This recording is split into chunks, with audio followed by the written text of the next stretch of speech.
An emergency landing at Fargo's Hector Airport. Fargo Fire rushed 8 trucks up there just after 10 last night, and crews spent about an hour on that call. One of our viewers says he saw the plane circling and then land safely around 11, but we haven't heard back from officials just yet on what the exact problem was. The Federal Aviation Administration says it has now fixed a computer issue that caused flight delays in Florida yesterday.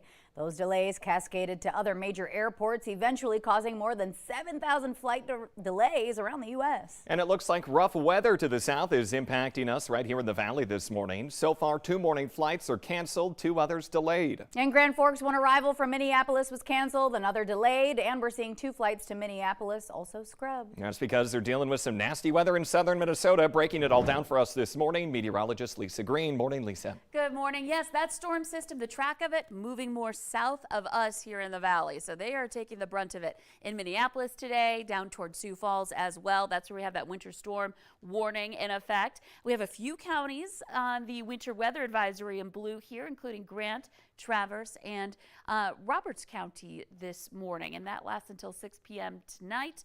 We're looking at conditions there that are going to be right on the fringes of the heaviest snow, so there is that potential for several inches of snow in that region here as we are watching that system move in. The rest of us, snow chances drop off from there. We'll talk more about that here in just a couple of minutes, but the thing that's affecting us most this morning is the dense fog. Several counties in that light blue under a dense fog advisory. That's going to be a factor for us all day long. So that's leading up to the storm system lifting in. You can see I-90, one of those areas, getting some heavy snow, even some ice and pink there in Minnesota. This will be lifting to the northeast, so eventually Minneapolis not too impacted, starting to see more snow show up in the metro there, but more and more during the day we'll get more snow in that area, so travel to Minneapolis will get tougher. Here's a look at the valley. Again, quieter. It really is that fog. That's the big factor. We're back down to 0 for visibility in Fargo, so that's a new update for you here. We're seeing visibility worsen in the FM Metro. Wahpeton is at a ½ mile for visibility. We're looking at places like Bemidji struggling quite a bit with visibility down to a ½ mile there. Crookston's at 0. Langdon's been at 0 all morning. Baudette is less than a mile as well. Grand Forks hasn't been too bad, but we're at 3 miles, and we could see that diminish a little bit more here as the morning goes on. So again, it's a struggle out there for visibility. We've got that frost on top of that too. This is a live view right now of I-94 and University in Fargo, and it's looking quite murky. Our temperatures are cold to boot. We're at 0 degrees in Fargo, 5 below in Grand Forks, and 6 in Bemidji. With, of course, that first day back to school after the winter break being today. Chilly out at the bus stop. Watch out for the kids with the fog out there. Make sure you're just doing that double take before pulling into traffic as well. And then this afternoon, temperatures will be back into some teens, about 16 for your high in Fargo. And we'll be keeping our eyes out for that snow potential tonight and into early Wednesday before that departs. Then things really quiet down for the rest of the week. So looking much quieter heading into January. Yeah, keeping you updated on the VNO weather app as well. Lisa, thank you. Well-wishers are gathered outside a hospital in Cincinnati where NFL player Damar Hamlin is now in critical condition after suffering cardiac arrest last night. The 24-year-old plays for the Buffalo Bills. He's number 3 in a white jersey in this video here.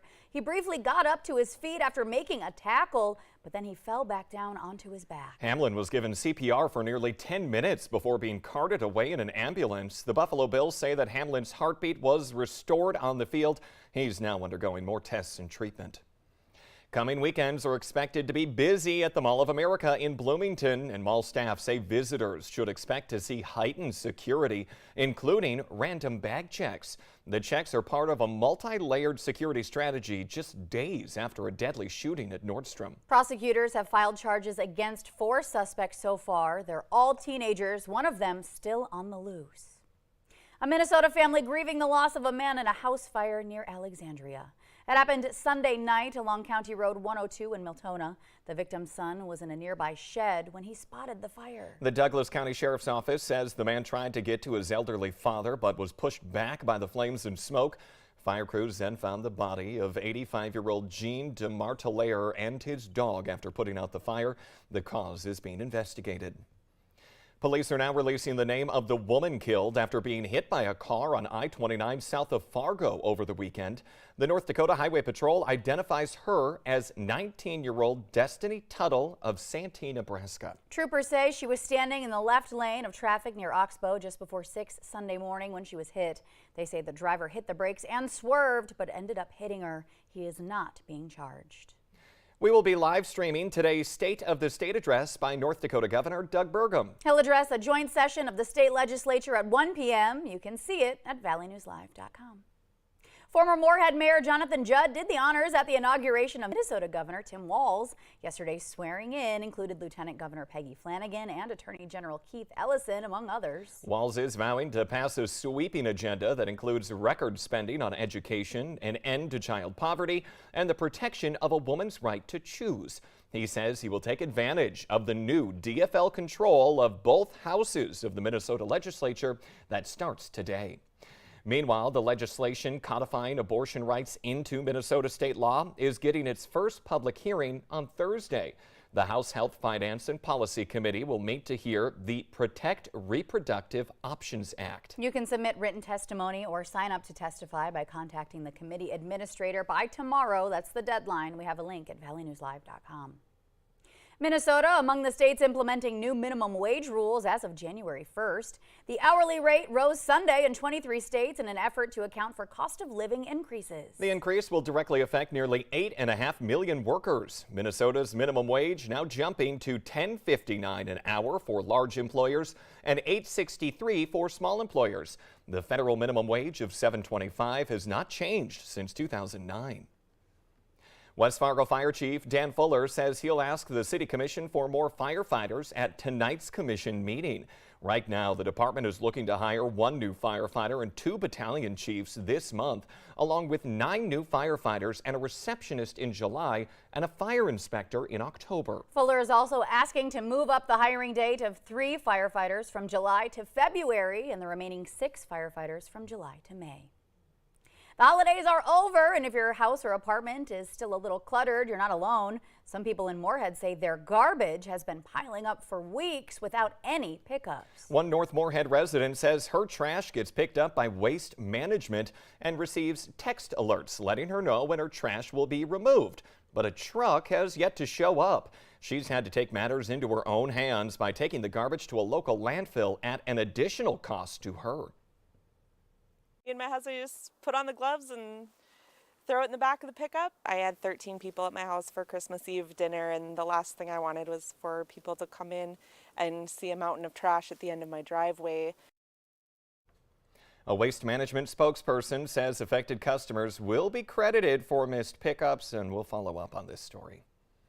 After sleeping outside for more than 2 weeks and collecting hundreds of winter gear items, a Moorhead Air Force veteran is heading to New York City, where he plans to camp out again. Mark Lindquist says he's going to camp out in front of Good Morning America until they put his efforts on the air to spread his message about helping Ukraine.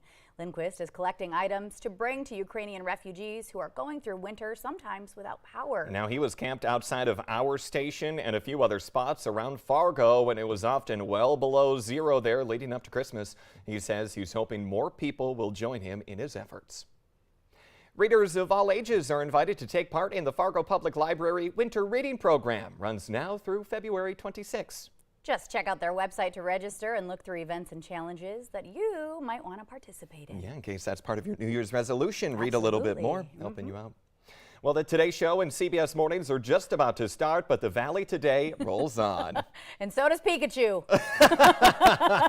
And that's our goodbye to you, everybody. Happy Tuesday. Take care out there.